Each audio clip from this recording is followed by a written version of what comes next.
What is happening, gamers? This is Bradley, and today we're going to be running through some Nintendo news. So first up is that there's been some hoopla going around about the game's length of the wonderful 101. So basically, a game designer at Platinum Games stated on Twitter that if you hate finishing a game in one day, then you will not like the wonderful 101.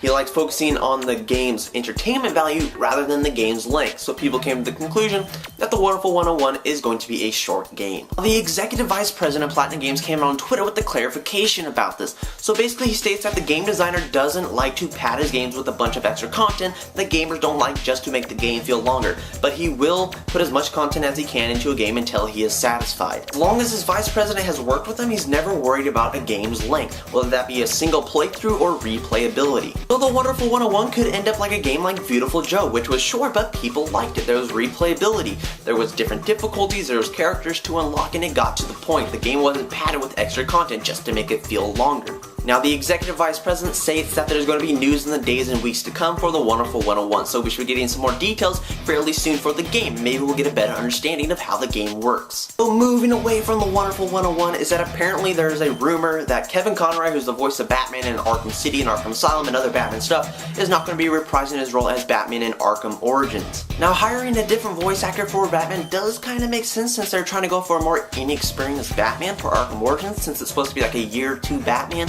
So maybe they'll want to show the inexperiencedness through his voice, but I guess Conroy can do that himself too, just by changing his voice up or whatnot.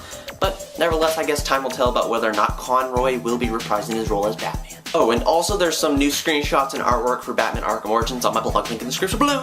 Now, one of my past videos I mentioned a rumor from Emily Rogers about Nintendo thinking about allowing people to transfer their Wii U Virtual Console games to the 3DS and vice versa. Now we have some more details about this. So apparently not every Virtual Console game will be allowed to do this, but only the ones that are released on both the 3DS and Wii U. Apparently you have to pay a fee to transfer a game to the other system, which kind of downplays this feature because I don't want to pay more money for a game that I already bought.